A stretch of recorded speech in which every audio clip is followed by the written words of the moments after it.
check my page. And okay, so we are now live on Facebook. Welcome to the U-Turn Show. I have my special guest, NuNu Alston, here tonight. We're waiting for the radio station to begin. So y'all come on in. Feel free to interact. Feel free to share this video. You can go to Taylor House Publishing or www.awesomeradio, WBIS, to share the video. But right now, you can go to my page, Richard Taylor. I'm going to be sharing this video now, and it will be available to be shared during the broadcast of the radio. Also, 106.9 FM. And if I can get this to share, then we'll be ready to get ready for the actual radio show. So we're going to share. I'm going to share this right now.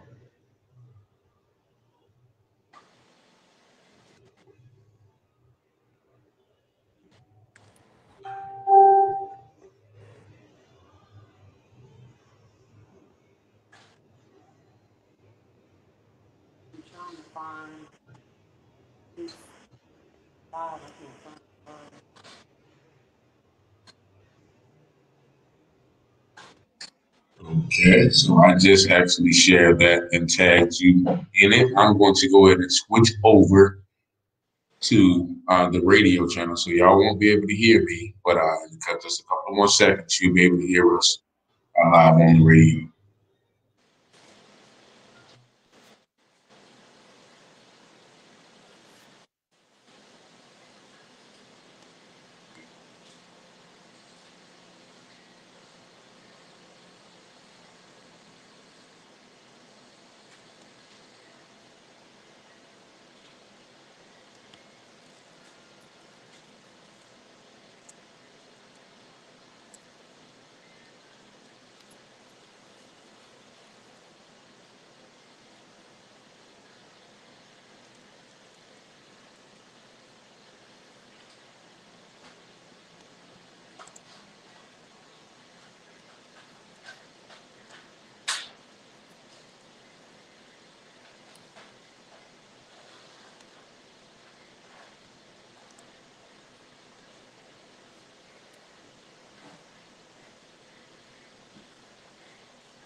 Just don't understand.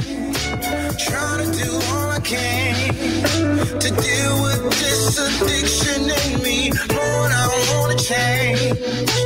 I can't stay the same. But the sins that in my vein is trying its best just to kill me.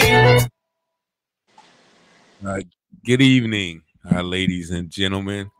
You are now tuned into the U-Turn Show here on WBIS LP 106.9 FM on your radio dial. Also, we are live streaming from Facebook, the Awesome Radio. Just 1 second. It seems we already have a caller coming in. Yes, caller, you live on the air. Yes, I'm live on the air. Pardon me? Am I live on the air? Yes, you're live on the air. How you doing, sir? I'm doing good. I was wondering about the U-Turn Show. Well, the U-Turn Show is a show dedicated to people who have turned their life around, who have experienced certain circumstances, and I highlight those people to show what perseverance, what God can do in people whose life who has turned around. So today we have a special guest, and I'm going to introduce her. We just started the show, so you are very, very, very prompt in your call. Right. I just turned to the channel. I'm watching the show as I call, and I was like, wow, this is a good thing. This is dope. Let me try to get involved. Yes, sir. Yes, sir. Now you can actually, if you have a U-turn story as well, you can actually call our business line which is on the flyer that is shared on my page as well. And or you can go to www.wbisawesomeradio.org as well if you have someone that you might know who has a telling story. But I certainly appreciate your call, and I definitely want to get to this interview because we have a very exciting story, caller. Okay. But I certainly thank you for calling, sir. Okay, so where do I go now? wbisawesomeradio.org, or you can call. There's a flyer on the webpage that you're looking at. So if you scroll up on the flyer, there's a flyer where you can. This is actually on TV. Yeah. Oh, okay. So you're on GPAT TV. Yeah. So this is on TV. Yeah. So it is on GPAT TV. Yes, you can call our business line. Let me get that business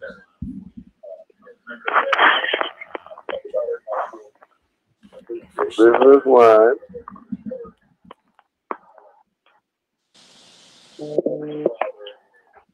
Are you ready, sir? Yes, I am. All right. Just 1 second.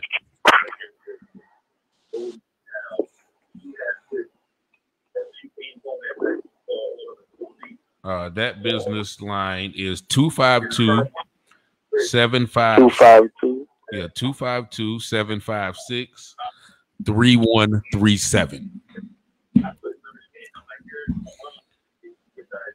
Then that's 252-756-3137, caller. 756-3137. Okay. Yes, sir. And what is a good time to call that number? This business hour, sir. From 9 to 5. But we do have to go ahead and get on with the interview, caller. Okay. You can find all the information on our website. But thank you so much for calling. So I am live right now? Yeah, you're live on the air, sir. Yeah, you're definitely live. So I want to tell the people, man, this is an amazing thing. But go follow Kickback Live on your podcast, your local podcast, please. Thank you. And what's your name, sir? Kickback Live on. Kickback Live on. Thank you so much for your call, caller. Yes, sir. So thank you. Thanks for that, caller. We are live on GPAT 23 TV here in Greenville. You also can download our apps on the Google Play Store, the Apple Store, and also Alexa. And also feel free to call in during the show, 252-756-2008. And that is the live call in live here at Awesome Radio 106.9 FM. So my guest today is NuNu Alston. I was actually tagged in a post of hers that told her story, and I was very, very compelled to invite her to the show. How are you doing, NuNu? I'm fine. That's good. Can you hear me okay? Yes. All right. So we're gonna get right into it, man. We had a caller early on, which we normally doesn't happen, but today, tell us about where you from. Where are you from? Where you born at? NuNu. Well, originally I'm from Wake Forest, North Carolina, but I was raised on the south side of Raleigh, North Carolina. On the south side of Raleigh. Now, how was it growing up on the south side of Raleigh, North Carolina? I know south side, normally when you say south side, they're like the south side of Chicago, the south side of any town, it seems to be, kind of rough. Would I be correct in saying that in your case? Well, I was kind of sheltered when I was younger, so I didn't really see the roughness of it. But yeah, I mean, it was rough, but I didn't see that part. I couldn't leave the third step. Okay. So, were there any siblings? Like, explain your family life, if you don't mind. Well, I have I have 3 brothers growing up in the house. I have a total of 5 with my mom, and the oldest 2 they passed away. So I had 2 older brothers and 1 younger brother. Oh, okay. So you were the only girl then. So did you have a hard time getting dates? I mean, as far as I was spoiled because I was the only girl, but I mean. Okay. Hold on, wait. We got a call coming in real quick. Hold on, NuNu. Okay. Yes, caller, you live on the air. Hello, hi. My name is Carlton. Yes, how you doing, Carlton? I'm fine. The show starts now, right? 10 o'clock, right? Yeah, the show was actually already started. How you doing, sir? Oh, I'm great. I'm great. I just wanted to, I thought I read the flyer said 10 o'clock it started, so that's why I just logged in. Yeah, it's 10 o'clock, man. We have a special guest. This is the U-Turn show dedicated to highlighting stories of people who've undergone circumstances and turned their life around. So we definitely appreciate your call, and thank you for joining us. And Thank you. And if you're on social media, go on our Facebook page, Awesome Radio 106.9, and share the video, or Taylor House Publishing, and share the video. Okay, thank you. Thank you so much, caller. Enjoy the show. You're welcome. All right. Thank you. All right. So wow, this is two callers before we even got to the heart of the story. So it looked like we better go ahead and get into the meat of this. So growing up now, it's been a constant theme. How was did you stay with your mother and your father, or what was the situation like as far as the adults concerned? Well, my mom, she was with my little brother's dad till we was probably around about maybe until I was about 10.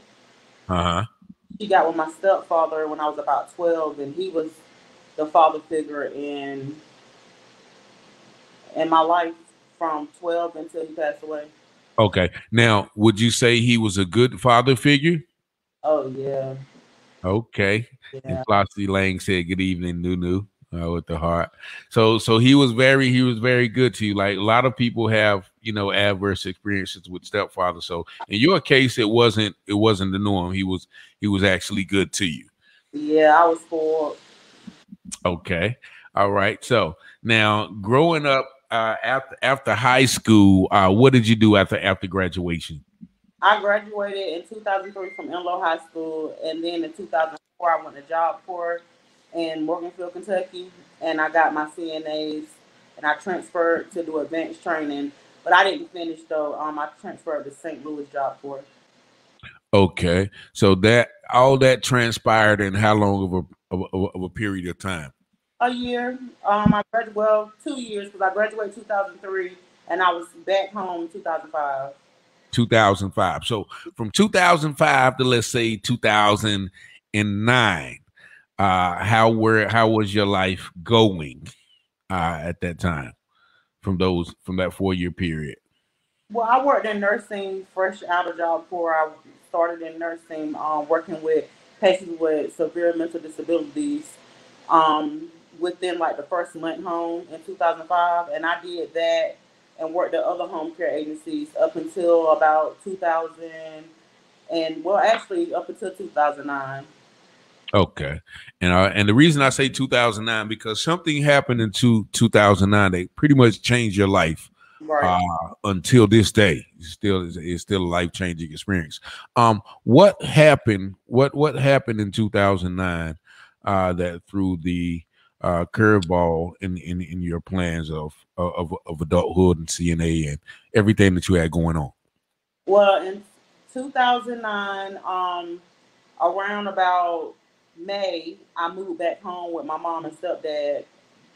30 days later, I was asleep. I heard a gunshot, and the shot that I heard was the shot that killed my stepfather outside the house while me and my mother was inside of the house asleep. So he was actually still with your mother at the time of his demise. Yes.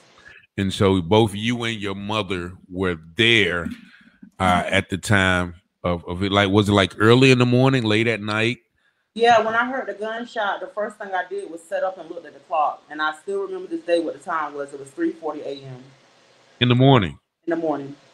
And your stepfather was outside? On his way to work, yes. Oh, okay. On his way. Drove trucks. Okay.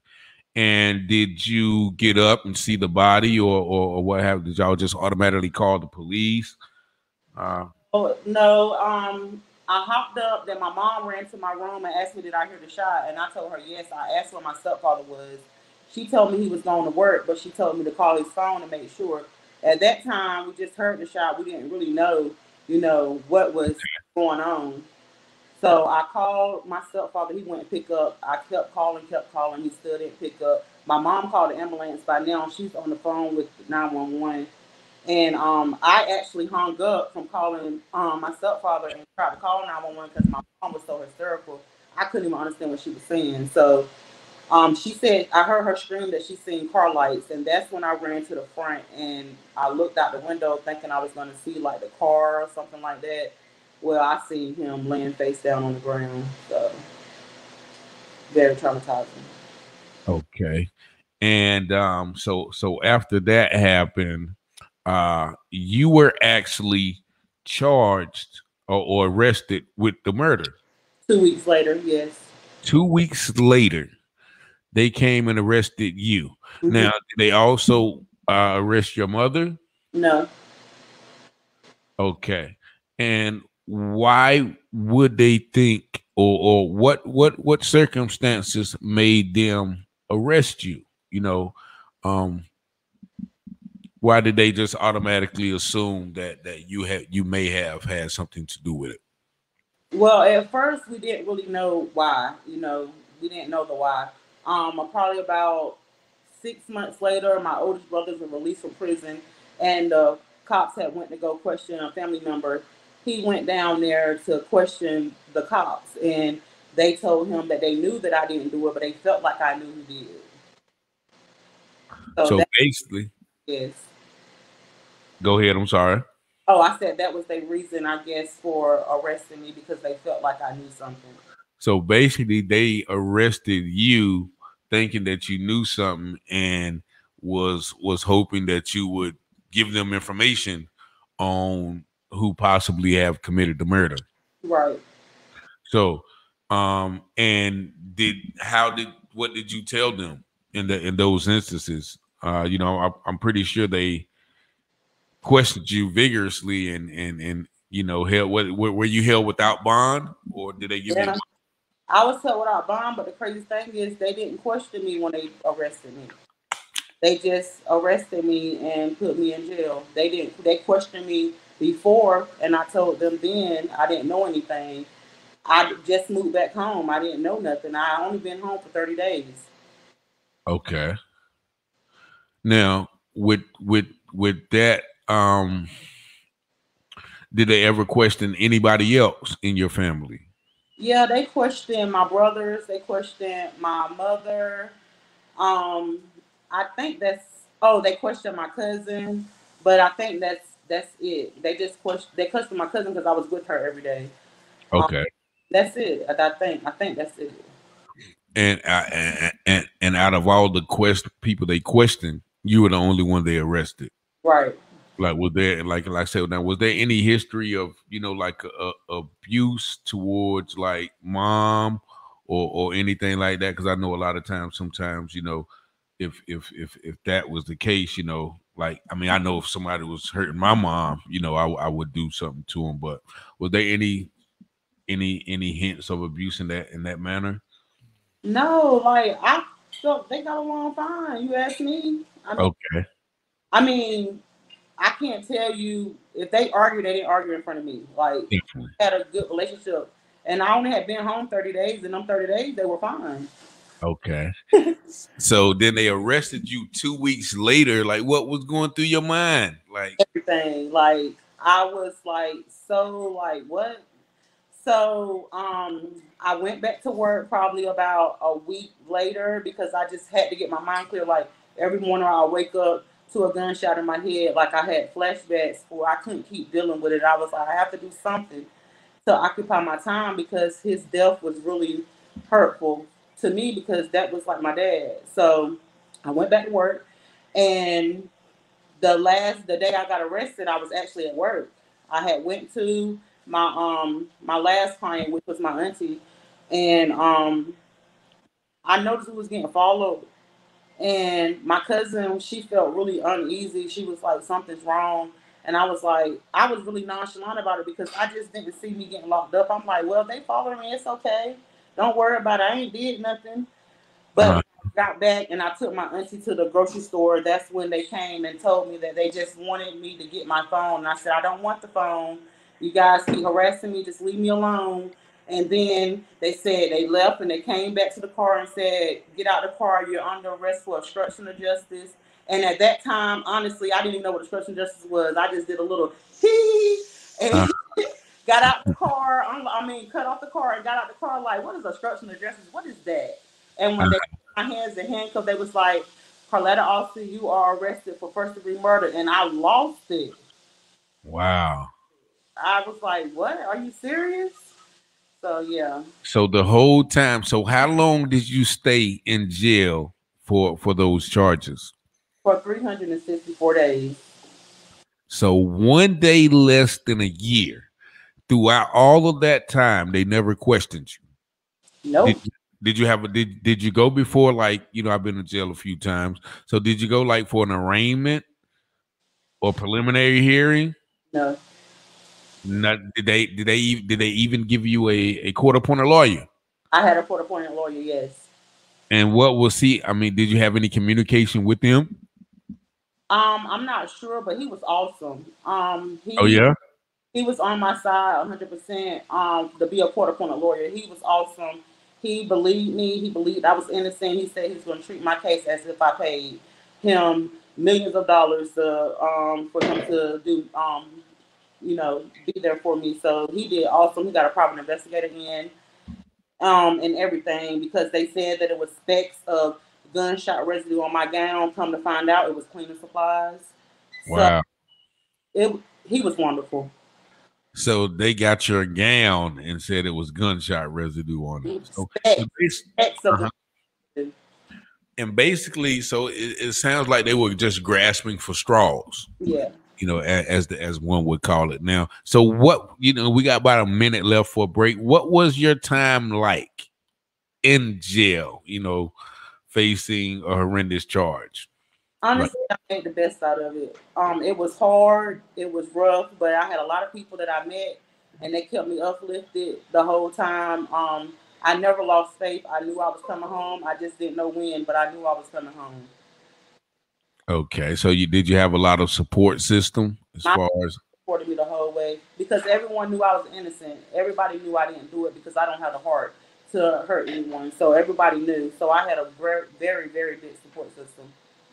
Okay, but also, something else happened during your stay there that would actually lead to a little more trouble, and we're gonna get in that, after the break. But the story definitely don't stop there. So please just hold on for this wonderful story here.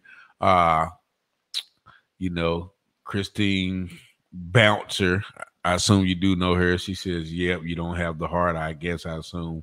Flossie Lang says a complete mishandling of justice, in the wrong place at the wrong time. So all of those things probably could relate to this, but we're going to take our station break, and we'll be back right here on 106.9 FM on your radio. This is Awesome Radio with a spirit of excellence. In the public school, you want to be careful not to let a student's rights be trampled on when it's a matter of the faith. Stay tuned.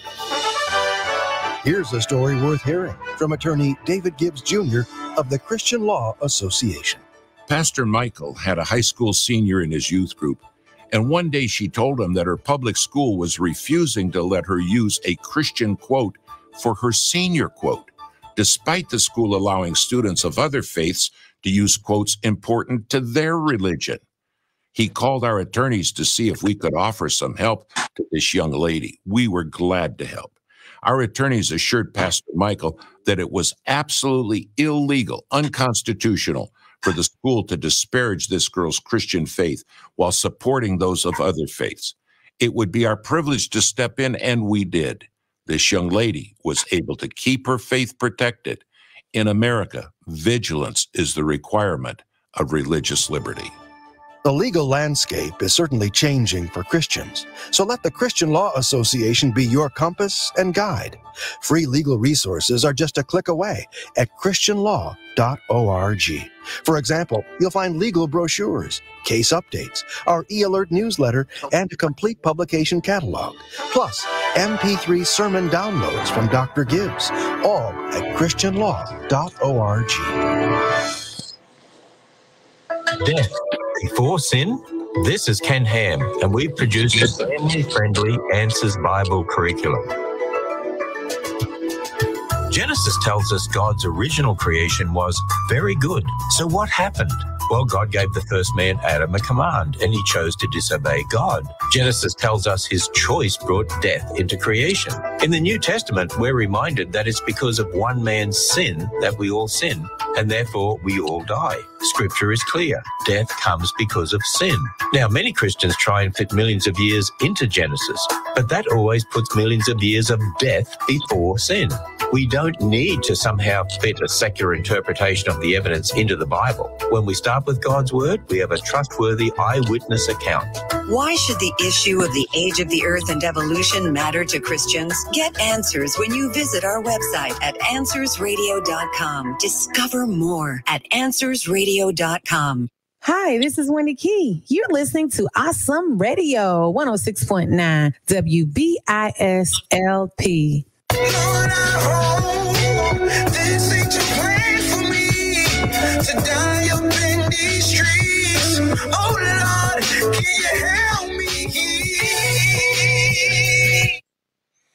And yes, we're back. The U-Turn Show, 106.9 FM, Awesome Radio, WBISLP. I am your host, Richard Taylor. Please download the app on Google Play, Apple Store, or Alexa, www.wbisawesomeradio.org. Radio with the Spirit of Excellence. I'm here with my guest once again, NuNu, Mrs. Alston, with a very riveting story. We just began. Christine Bouncer said, "You still on those Mountain Dews?" I see. The Mountain Dews are pick her up. Yes, and you're doing great, Tree. Speak the truth. God's got you, definitely, man. So while being held unlawfully, wrongfully, on this charge of murder, you also established a relationship, right, with a fellow inmate, right? Yes. And so tell people how that occurred, because I mean I know how things work. So tell people how you established a relationship with a gentleman who was locked up in the same jail. Right.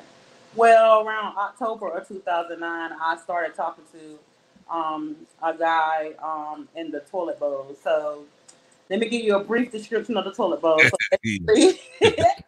you clear the water out the toilet bowl, and you talking like it's a cell phone. Like, you can hear me, I can hear you, and we connected. We talk every day, all day, basically. Like, sometimes I ain't even leave my cell, so it's like a cell phone.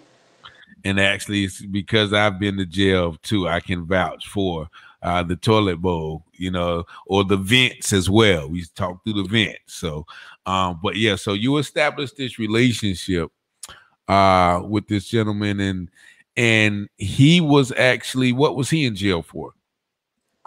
He was in jail for possession of cocaine at the time. Okay. And so y'all established this I guess verbal relationship while both of y'all were locked up, and then you got released, right? Yes. Now, what was it like how did they release you? Like, was it a trial? Was it what happened? They just came to your cell one day and said, "Hey, it's time to go." Like, explain how that happened. Well, no, my lawyer told me probably like a month before that. Well, a couple of months. He told me actually twice that you have to go up for these. The lawyers have to go up to the court for all violent cases. The first court, he said, the judge said they had it to the next arraignment, which is every 3 to 6 months. That they didn't have any evidence the next time, they had to release me. So he told me, he came to me probably like 3 months prior and said, if the judge said again, if they don't have anything in the next arraignment, you're going to go home. So he came to me a week before I was released and said, well, they still didn't have anything, and the judge is fed up, so they have to release you. So I was released a week later. I think it was on a Tuesday or Thursday. Okay. And so when you got released, how did your life go? Like, what was it? Was it hard to rebuild your life from where it was? You know, I mean, being locked up is a traumatic experience in itself. But of course, being locked up for something you didn't do, then being locked up for murder is I can imagine the heartache and the pain that you had to endure. So how hard was it coming back out? Whew, it was hard. I couldn't find a job. Every time I turned around, someone was telling me they seen me somewhere, and I knew they was talking about the news, and it was hard. It was really hard. I walked to the library every day, filling out applications after applications after applications, and I couldn't get a job anywhere. My mom ended up telling me that she was sick with stage 4 breast cancer, literally like November of the same year I came home. So it was hard. It just went from not finding a job to not even applying anymore and just taking care of her. And that was 2010. Mm-hmm. All right. And did she overcome that cancer? She went in remission in 2011, but it came back. When the cancer came back, she didn't last long after that. She passed in 2012. Okay. My sincere condolences. Thank you. I have my mother, so I don't know what that feels like, but I know it's, you know, a trying situation. So you definitely have my deepest and serious condolences. Thank you. With that. And so then, of course, I know things didn't get any easier after that. No. So 2012 to did you ever find jobs after your mother's death? Well, after my mother's death, I kind of lost myself. So the guy that I met in the toilet bowl, me and him got a little bit more serious now that my mom was gone. He was calling and, really comforting me and, uplifting my spirits and stuff. And I got really deep in with him, end up joining the gang with him. And then I end up just selling drugs to make it. Okay. And you were doing all of this while he was still locked up, or so during the time that y'all met to during the time, presently, he's been in jail since, right? Or did he ever get out? No.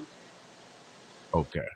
And so you went into that lifestyle, which is, understandable under those conditions. And sooner or later, something else happened that caused you to get in more trouble with the law. So what was that incident that actually happened, if you don't mind sharing?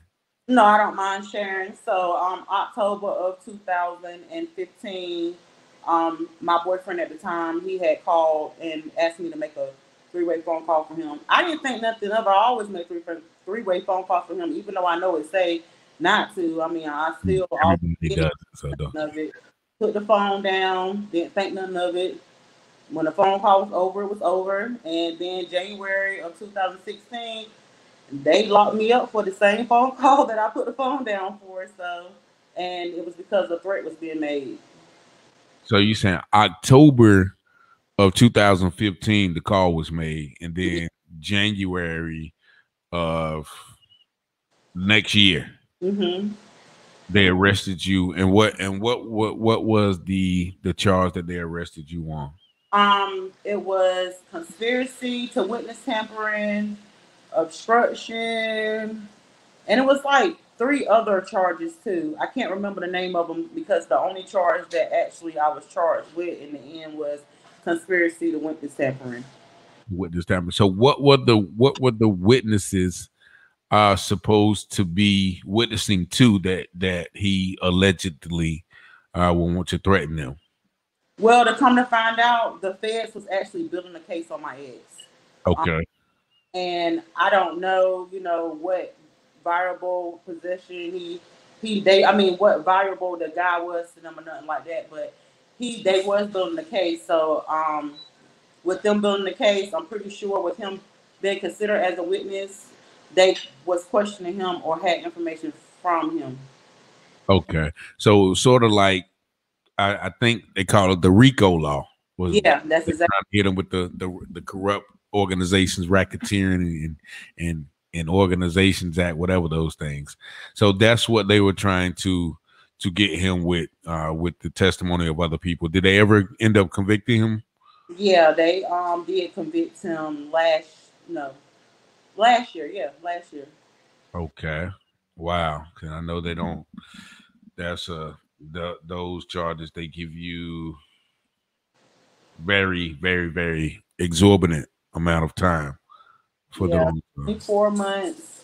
Actually, it was 32, but because of halfway house and good time, it knocked it down to 24 months in federal prison, and then I had to do 3 years probation. So they gave you 24 months for just for being the conduit of making that three-way call. Yeah, and I'm in the business of holding myself accountable, and with this situation, I don't blame him. I blame myself because I'm the one that made the phone call. You know, even though I was put in a bad situation that I wouldn't have did to myself, but I made the phone call. I should have listened. That's great. That's a great way to be. As this lady said, choices. We have to make good choices, especially we don't know. So we got one more break. So we're going to come back with our special guest, NuNu Alston. This is Awesome Radio, the U-Turn Show.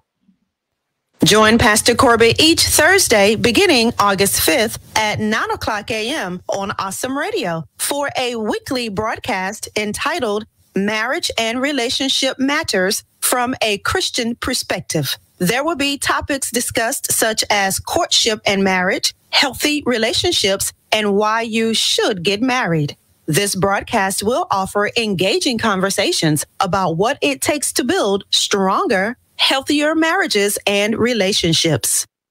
AURN News. I'm Ebony McMorris. 100,000 new cases of COVID in the U.S.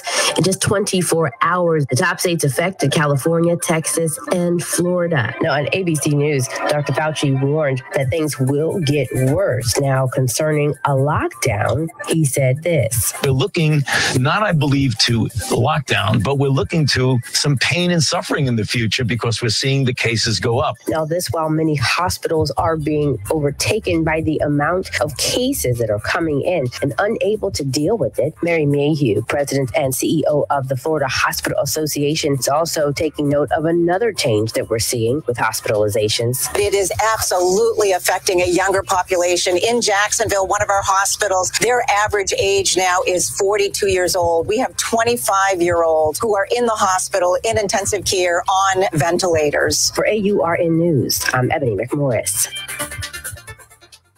My name is Dominique, and you're listening to Awesome Radio.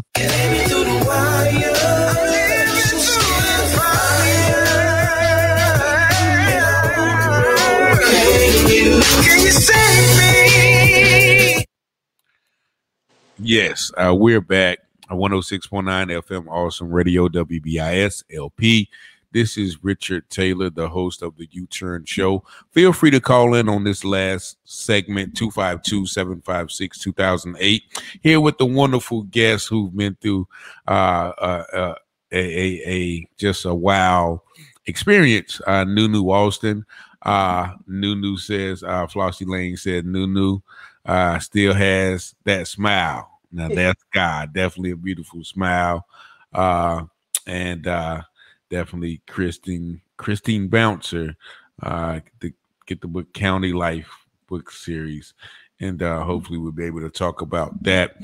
And so you got 24 months, and you said you take responsibility for that. Now, how was that 24 months in the feds? It was an emotional roller coaster. I think I cried for about the first 6 months every day. Yeah. So, yeah, it was, but I met a lot of wonderful people that uplifted me. And my support system, once again, My mom was gone by this time, but my friends, Christine's one of them, her twin sister. I had my brothers. Like I had a main support system, my family. So even though I was going through these trials and tribulations, I wasn't alone by myself. Like I really had support to keep me uplifted throughout the whole time. Okay. And when were you released from that federal I was prison? January the 17th, 2018. January 17, 2018. So you've been home about 3.5 years, pretty much. Now, being that, how has your life been since then, since you've taken accountability, I guess, since you've realized the mistakes of your actions? How has your life been since then? Of course, like, was it hard as the first time when you were released to kind of get your life back on track? Well, this time it wasn't as hard as the first time with me getting myself together. I got a job probably my first week home. I think my mindset was different than when I came home the first time. My mom wasn't here this time, so I had no choice but to push and bust every door open that was locked. Okay. So I went full throttle, and it was it wasn't as hard. No. Okay. And that's so what are you doing now as far as making a living for yourself and trying to get your story out? Well, I have my hands in a lot of stuff right now. I'm actually a PCA nurse. I have two clients. I work with American Red Cross as an independent contractor. I have my own LLC called Banger for Jesus, and I'm a book author. What is it called again? Banger for Jesus. Banging for Jesus. Yeah. Okay, I like that. And what's your goal with that? I just want to inspire, encourage, motivate, uplift everybody that has been through stuff, because my story is hard. It was hard to deal with all this stuff, and I only made it because of God. Like, there's no way I could have made it through all that I've been through if it wasn't for Him. So it's kind of just like to motivate, inspire, encourage. When you going down and you feel like the road is crashing, put your seatbelt on. The crash can't last forever, and you will make it through. And then you're gonna look back like, wow, I really made it through that. Yeah, and actually, as a lot of people have told me, and I'll tell you, the things that you went through were only, for you to be inspiration and for you to help somebody else, right? That are going through things. It said life will make you grow. Flossie Lang says life will make you grow. Banging for Jesus. B4J. Speak the word in truth. Yes, Lord. Joya Newkirk. Hands up. So yeah, definitely, man. You have a very interesting testimony, and what would you tell people who get involved? Because I've known a lot of people who get involved with guys in prison who sometimes are never getting out. So what would you tell people who would get involved, especially young women who are there for that? Because a lot of times they are there for emotional support. Guys in prison are very, very, very worthy, could be very compassionate, be very convincing in persuasion. So what would you tell, young ladies who may, be involved or trying to be involved with someone who's under those circumstances?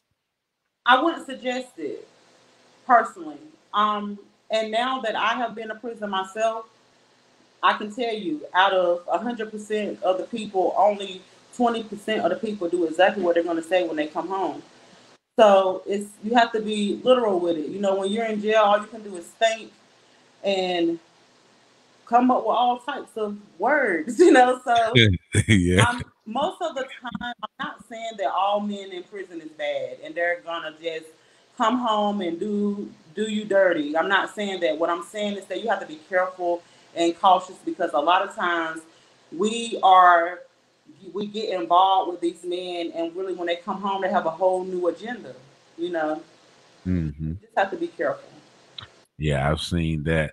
Tanisha Holly says, peace and blessings to you, sis. Sometimes those setbacks are nothing but a setup for a major comeback. Keep pushing, stay positive, and stay encouraged. Much love and light to you. Christine Bouncer once again says, be realistic. So Right. You Exactly. definitely have to be realistic because I've seen it. I've been behind those walls, and those guys are looking. Hey man, could you hook me up with your girlfriend's sister, or hook me up with this person? They are just looking for somebody to either help them through that bid or help them get on their feet when they get out. And a lot of times they are not genuine in their wanting relationships or communications with members of the opposite sex. So definitely you have to be wary on that, and you definitely learned you learned a hard lesson with that. Now, do you still communicate with my young brother? Definitely not. Okay. But I will say this. I learned a lot though. It taught me a lot. I'm very much wiser than what I was before. When you get caught at a vulnerable moment like that, to my ladies out there that maybe even be thinking about it or doing it, when you get caught in a vulnerable moment like that, it can destroy you. So therefore, when you're vulnerable, you stay away from everything. With me losing my mom, I was vulnerable. I needed love, and I wanted to feel it. I needed to feel wanted. You know what I'm saying? Feel that love. So that's why I look for love in the wrong places, and that's usually what happens. Yeah, definitely. That's now do you have any children? No. Oh, okay. So that's I would say that's kind of a good thing because children didn't have to go through all of those things with you. And so and the book she said is County Life. Now we don't have any copies. We don't have any copies to give away. So I really don't supposed to talk about it. But I do want to give you a little space because the book is called The County Life, right? It's called County Life. Only the Strong Survive. Only the Strong Survive, and that's also used as a motivation on some of the things that you endured through that, and just kind of telling your story and get that out because you did. She said, Christine Bouncer said you didn't have to shake your head that hard when you asked about the kid. What's this with you and the kids? You're right though. I come to think about it, Christine. She did shake it real hard now. All right, okay. She was like, no. No, that's what's up. No, that's what's up. And Mr. Brennan Garrison says, great show. So proud of your guest. She is very wise and is helping a lot of people. Great turnaround. Mr. Brennan Garrison said that about you. Thank you. Thank you very much. And also Flossie Lang said, keep it moving. Don't look back. Keep pressing and get all that God has for you. Because God had that too. Definitely. It's like I said, it's just such an inspiration to hear you. Like I said, somebody tagged me in your story, and I was just full. So where are you now at getting some sort of recompense for what was done to you by I guess would it be the Wake County Sheriff Department or Police Department or I'm not even sure. When I first came home and I just started back trying to see, like, basically, I feel like personally, even though it's been since 2009, I'm still literally, going through it because of me being falsely accused. Mm-hmm. So I just started reaching out to people, emailing the news people. No one has gotten back to me yet. So I'm basically waiting. When I first came home, I reached out to every lawyer in every state of the United States. So no one picked my case up. What was their response? Well, everyone said no, except for one lawyer. He actually broke it down to me. He was like, I want to take your case because I believe you, but I can't Because if I go in front of the judge and I win your case, every client after you is going to suffer. Wow. Wow. Sharice That was says, good show. Continue to tell your story. It will help others.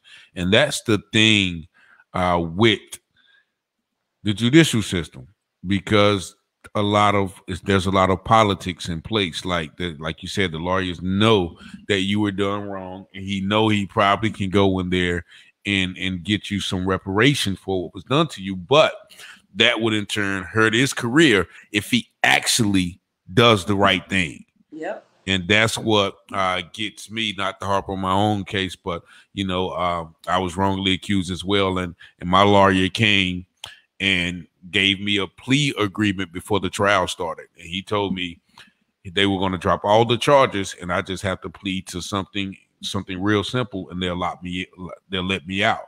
But I was like, no, I'm not pleading to nothing. And I asked him why. He said because she knows it's BS. And he didn't use those words. He said she knows it's BS, meaning the prosecutor knows it's BS, but her job wasn't to find justice. Her job was to get a conviction. So there's definitely a problem, we have with the legal system when, people who are supposed to uphold justice are not able to do so because of rules, stipulations, or fear of repercussion. So if there's anybody out there that may know somebody who is willing to put, to put their, I guess, career on the line or what have you, or put their resources together to help our guest NuNu Alston to get some, to get some reparations, because being held for 365 days for a crime that you didn't commit and then just let free, and that's it, no apology, no clearing your name, no news press conference, say, hey, no, I know we slandered her all over the news for this year. 2 weeks. 2 weeks? 2 weeks, including the Hispanic channel. Even though mom said, Patrice, I was watching, flicking the channels through, and I heard, and I stopped and seen your face. And I was wow.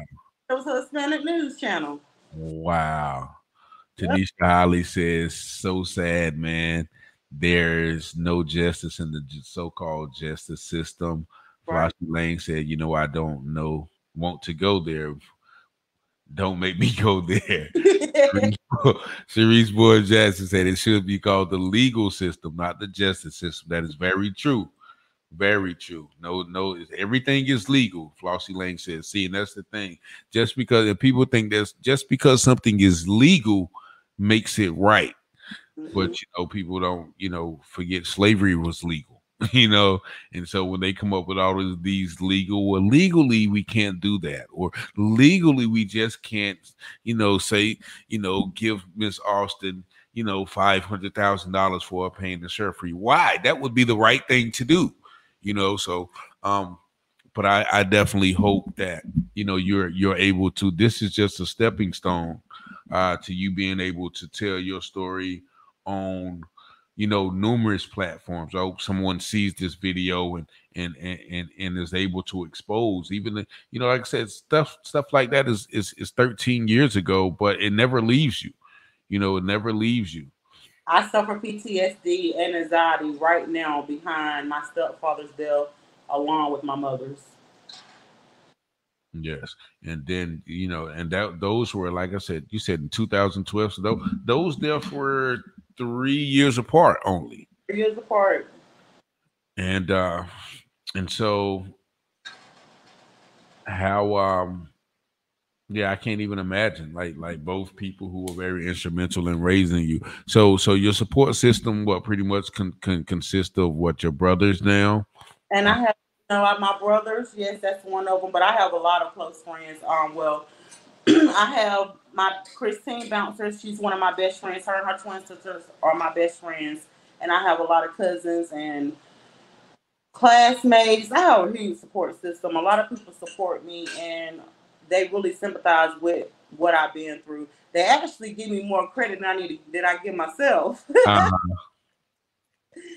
Yeah, I have a good support system. Now, and also someone asked, Tanisha Holly asked, have you tried therapy?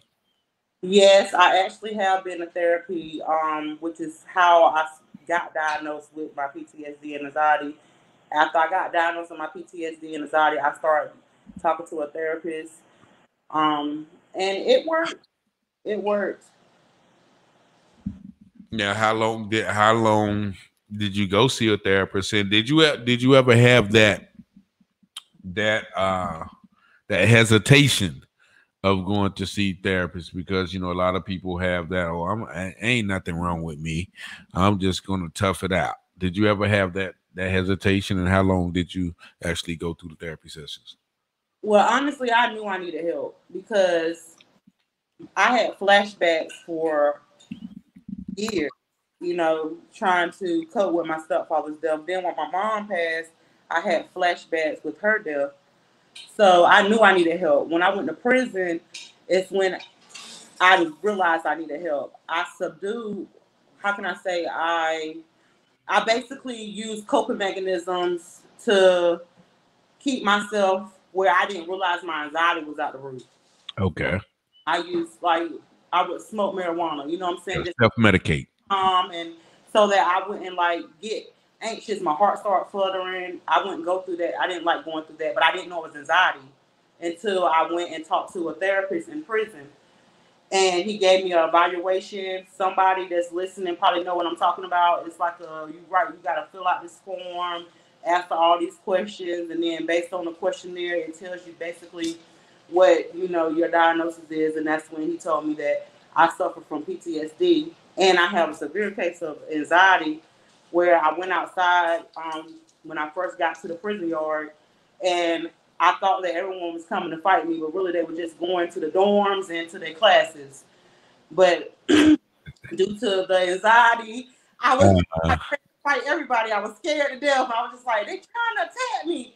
So when that happened, I knew I needed help. And that's when I took every class there was in prison. I probably graduated over 50 times. I graduated so many times they made me my own cap and gown. So okay. That, and then when I came home, I literally went to a therapist every week, and I did that for a whole year. That's great. That's great. Tanisha Holly says, awesome, sis. It's a great resource that our community doesn't utilize. So proud of you. Flossie Lang said, God is a keeper. And Christina Bouncer said, yes, they did. Sharice Boyd Jackson said, yes, it's called a psychological assessment. And we're running low on time. Is there anything else you want to leave the audience before the radio broadcast? And we may stay live on Facebook. Well, you guys can look me up on Amazon and grab my book, but just please stay uplifted. Don't lose the faith. And thank you so much for having me. I was nervous, but now I feel okay.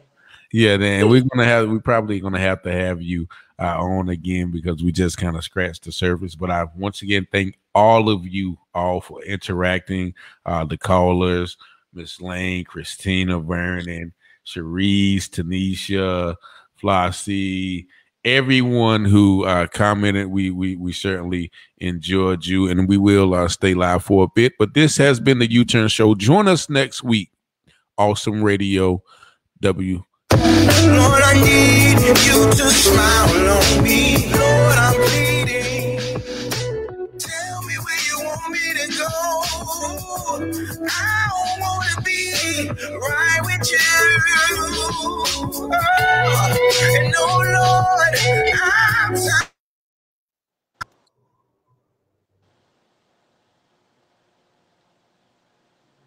Can you hear me? Yeah. Oh, okay, yeah. So we still live on Facebook, man. They said so that book is awesome. So actually,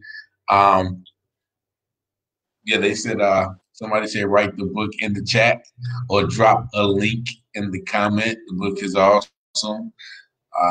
Do you think you can drop the link in there? Yeah, I can do that right now. Because there are a lot of people who are calling for the link, and Keisha High says the book is awesome. Oh my baby.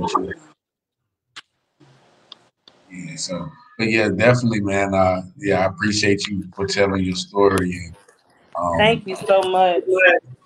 Christine, you gotta drop the link. Christine, drop the link down there. Christine, drop the link, Christine. It's on you. Or Keisha High. You know Keisha High? Keisha High said the book is awesome. Yeah, that's my sister-in-law. Hi, sis. Hey, sis. And Alicia Ruffin says, great job. Hi, Lily. Okay, everybody. Christina Master says she's hearing you. So you do have it looks like you got a great support team. Yes, I do. That's brought you through this. So I'm definitely Flossie Leah said, thank you so much. Keep smiling, NuNu. Now, where did you get the name NuNu from? I gotta ask that. My godmother named me that when I was a baby. We're not gonna talk about what NuNu stands for. Just know that she gave me that name when I was a baby. All right. Okay. And it's been stuck with me since then. NuNu. Okay. NuNu. So yeah, that was glad your supporters follow you. Yeah, what you call? Okay, she got the link in there. Yeah, she did the link. So, and that is a series you're gonna be doing more. Yes. All right. So next time you come, so we can really promote it on the air. Bring some copies. Have about 5 free copies that we can call in. Gotcha. And get people, so people can call in and get the books. Definitely, Flossie Wade says you are new, and yeah, I thank all of you guys for tuning in, man. Especially all of you. This has been like a really great show. You're definitely an inspiration, and I do want to keep pushing because I want to see, stories like this be told because they're so often swept under the rug. In that, we never get justice. Like people can just do us any kind of way. Like, okay, well, it didn't work out, so just go ahead and defend for yourself. Yeah. So I'm glad you are doing it right. Banging for Jesus. Now we got to do something. I like that. Banging for Jesus. Yeah, my cousin actually gave me that name when I was a teenager. I always had that little hood mentality because like I said, I was raised on the south side of Raleigh. So I've been in the church since I was like 8. Like my mom wasn't the one that took me to church. I used to go to church with myself, church bus, go to church with other people, friends, family, everything. So I used to get kids saved at the playground. Okay. So I'll be talking like I'm from the hood, but then I'm like, but God is good, And he was like, one day he was like, NuNu, what you banging for Jesus? And I was like, yeah, I'm banging for Jesus. Yeah. So when I was in jail this last time, it came to me, you need to start banging for Jesus. And that's what I've been doing. That's good. Good job.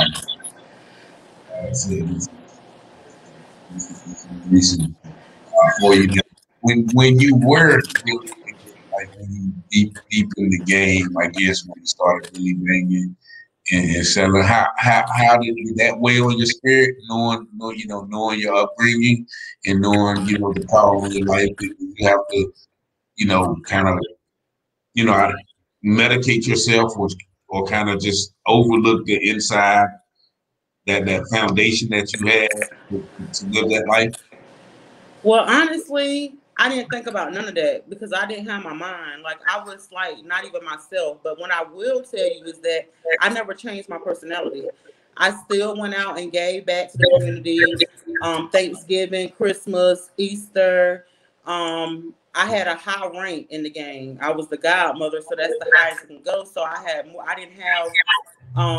I had more leeway to do positive things. So I was always in the neighborhood doing stuff for the community and stuff like that. I never went down I used to get mad, if the homies was out doing something crazy, I used to fuss them out and get mad at them because that's not what I stood for, Yes.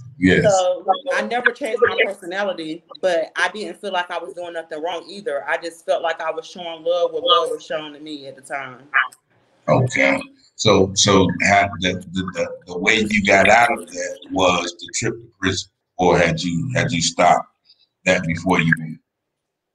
Well, right before my incarceration, I was wanting to give up and leave it alone. I was tired. I was going through a lot of emotions, but I did not stop officially with being in the gang until I was arrested. When the truth came out about my ex and all the heartbreaking pain came, I left everything alone. Him, the gang, and I just said I got to start over, get my mind back, and change my life around, because obviously, unknowingly, I was going down the wrong path. Definitely. So I'm so glad you did, because you have a story, you got some souls to reach. Definitely got some souls to reach. So, feel free to reach out to me anytime. Don't hesitate to call if you think that I can be of assistance in anything that you're trying to do. You got me there. We're gonna have you on. I know I've seen you here all night, like the radio.